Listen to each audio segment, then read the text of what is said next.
हे लाईन चालू कर.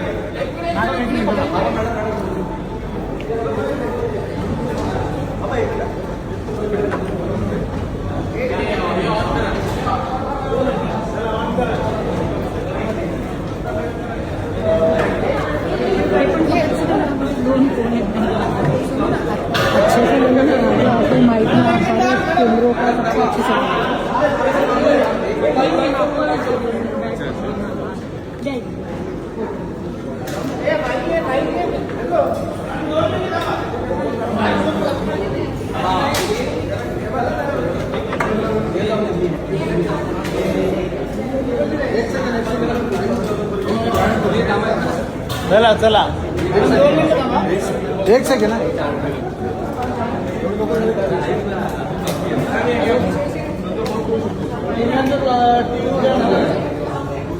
करुणा मुंडे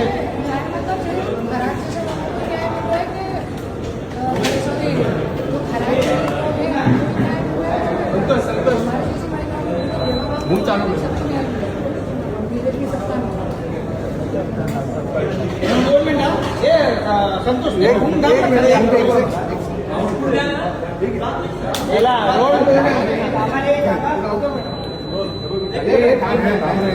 चालू केला काय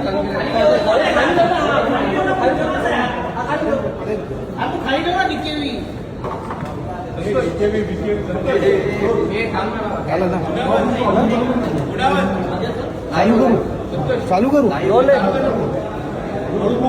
मॅडम बोला.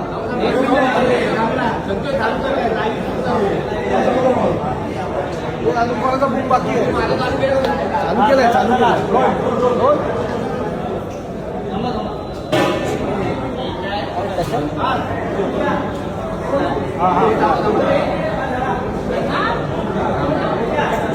चला चला रोड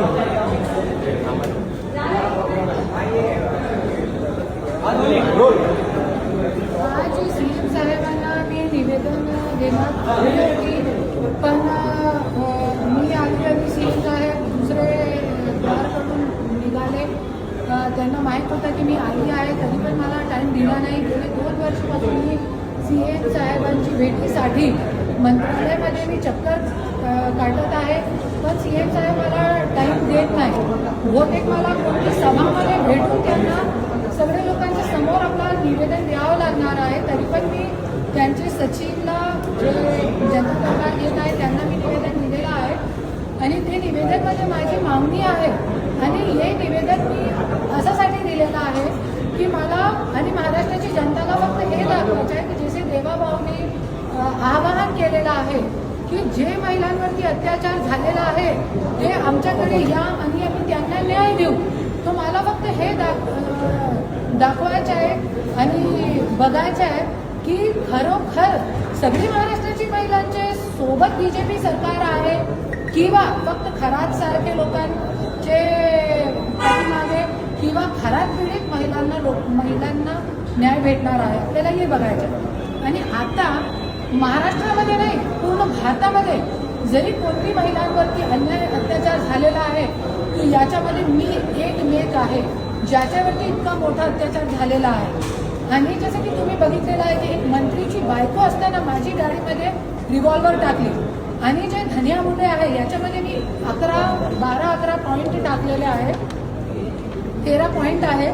याच्यामध्ये माझी मागणी आहे की धनंजय मुंडेंनी 2 बायका केली आणि 5 मुलं केले, तरी पण आमदार झाला आणि मंत्री झाला. आमने मुद्दा उचलला तो त्यांचा राजीनामा झाला. आणि दुसरा मुद्दा आहे 2005 मध्ये मी आणि जे रशिदी त्यांची दुसरी बायको आहे आम्ही दोघांना सोबत प्रेग्नेंट करून धनंजय मुंडेंनी माझी बहिणीवरती बलात्कार केला आणि याच्यामध्ये मी प्रशासन केला आणि माझी आईवरती ब्लॅकमेलिंग, माझी आई ब्लॅकमेल करत आहे असा त्यांनी झुटा आरोप टाकला. क्योंकि माझी आई जी आहे पोलीसमध्ये जाणार होती न्यायासाठी, तो त्यांनी असं दबाव टाकून पोलीसकडून गुंड लोकांकडून दबाव टाकून माझी आईला ब्लॅकमेल करते असा आरोप केला होता. माझी आईने विष प्राशन केला होता, त्यांच्या जीव गेला. त्याच्यावरती मला CBI चौकशी SIT चौकशी पाहिजे. आणि 2019 मध्ये ज्यावेळे धनया मुंडे मंत्री झाला आहे त्यावेळेपासून 2019 पर्यंत त्याच्याकडे काहीच नाही होता आणि माझ्याकडे सगळे पुरावे आहे. मी सीएम साहेबांना देऊ शकते, मी भारताची सगळी मीडियावरती टाकू शकते. 2 वेळे धनंजय मुंडे आमदार झालेला आहे त्यावेळे मी स्वतःच्या मंगळसूत्र पण बँकामध्ये घाण ठेवला होता धनया मुंडेसाठी. माझी सगळी प्रॉपर्टी विकून त्यांना आमदार आणि मंत्री केला आणि 2019 पासून त्यांच्याकडे जास्त काही नाही होता.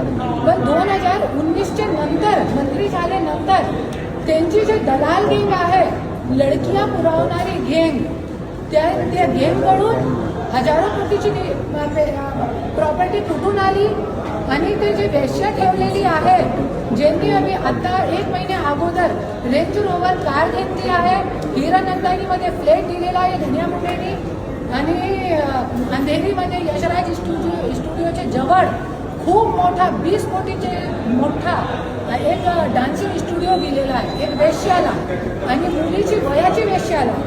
तर हे सगळी गोष्टीचे जे आहेत हे सगळ्याची चौकशी मला पाहिजे.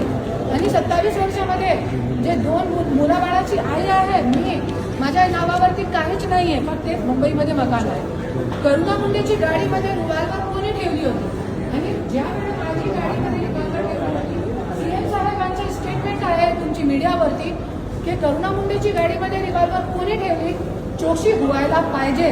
तर त्यावेळी जे देवाभाऊ आहे त्यावेळी अपोजिशन लीडर होते, मुद्दा उचलला होता. आज तुम्ही सीएम आहे, तुम्ही सपोज चौकशी करा, याच्यासाठी हे निवेदन आहे.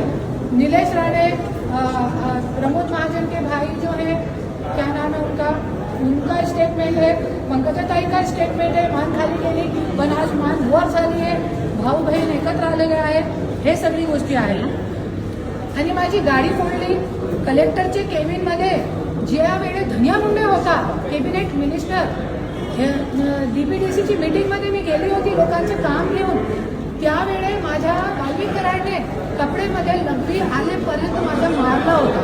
ते CCTV फुटेज मला पाहिजे. कारवाई करायची की नाही करायची आहे ते सगळी गोष्टीवरती कारवाई व्हायला पाहिजे आणि CCTV फुटेज माझ्याने ते कार्यालयाचे पाहिजे. आणि त्यानंतर पुण्यामध्ये 2020 मध्ये 5 ऑक्टोबर करवा चौथचा दिवस होता. 5 ऑक्टोबरला 2020 मध्ये मी पुण्यामध्ये गेली होती, परली जात होती.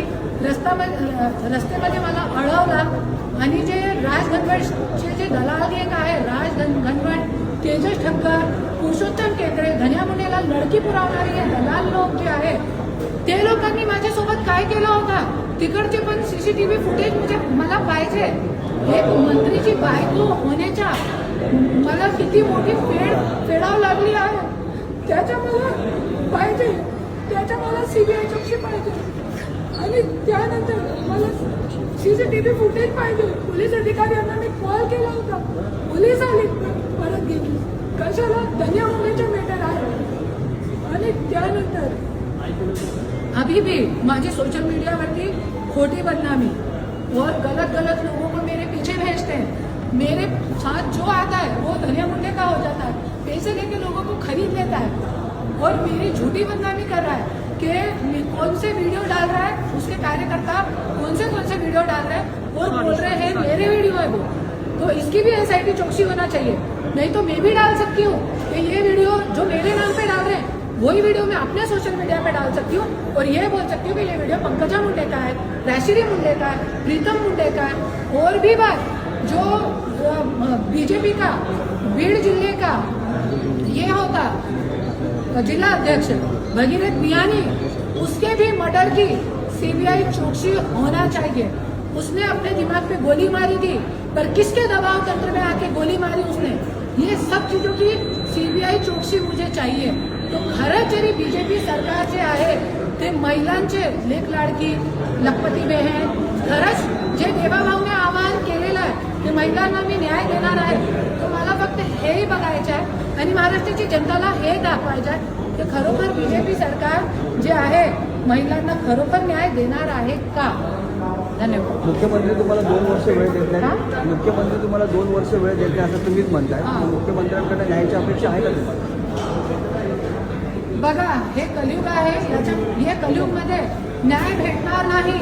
पण माझ्यामध्ये इतकी काबिलियत आहे की मी न्याय हिंचकून घेणार आहे. कोर्टामध्ये मला न्याय भेटलेला आहे. पण सरकार ज्याच्यासाठी बसलेली आहे त्यांचं पण जे कर्तव्य आहे त्यांना कामावर मी लावणार आहे. आणि जसे देवाभावनी आला, आज मला गेले 2 वर्षपासून मी इथे चक्कर काटत आहे. त्यांच्या PA सोबत माझं बोलणं पण होत आहे. तरी पण मला वेळ देत नाही. आज पण मी आणि 1.5 तास मी उभे राहिली बाहेर. आणि असे दूर लांबून गोरगरीब लोक आले होते. बुजुर्ग असे 70-75 वर्षाची महिला आली होती त्यांच्या नवऱ्याला घेऊन. त्यांना पण टाईम देत नाही. आणि आतमध्ये CM साहेब आहे, पण आमदार खासदार जात आहे आतमध्ये, मोठे पैसेवाले लोक जात आहे, पण गोरगरीब जनता जे आहे CMच्या केबिनमध्ये बाहेर उभे आहे. CM साहेब दूसरे दरवाजे से बाहर निकल जाते. तो ये कहाँ का न्याय है? सरकार क्यों है? किस लिए है सरकार? CM साहब क्यों बैठे? सिस्टम क्यों बना हुआ है? किस लिए है ये सरकार? यदि एक मंत्री की बीवी पे इतना अन्याय होता है और ये सिस्टम कुछ नहीं बोलता है, तो क्यों बैठे ये मंत्रालय में हमारे जनता का पैसा लूटने के लिए? सिर्फ ये जनता का पैसा लूटने बैठे? टोल टैक्स वसूल के उधर से आओ तो देखो कोई भी वो ट्रैफिक पुलिस वाला आता है, गाड़ी का फोटो खींच के ले जाता, 3,000 कट गए, अकाउंट से कट गए. अरे ये क्या चल रहा है? जैसे सिर्फ आप यही करने के लिए बैठे हैं क्या? ऊपर अभी मैंने देखा, मैं तो कभी ऐसे खड़ी नहीं रही क्योंकि मुझे इन लोगों से न्याय की अपेक्षा नहीं है. फिर भी मैं आज आई हूँ यहाँ पे. पर मैंने यहाँ पे देखा 75 साल की बूढ़ी औरत वहाँ से आई है, इतनी दूर से 500 किलोमीटर दूर से, और मालूम पड़ रहा है वो 3 घंटे खड़ी है बाहर भूखी प्यासी, और मालूम पड़ रहा है 4 घंटे बाद CM साहब तो दूसरे दरवाजे से निकल गए. अरे ये क्या चालू है? थोड़ी सी शर्म करो, मैं तो यही बोलूँ.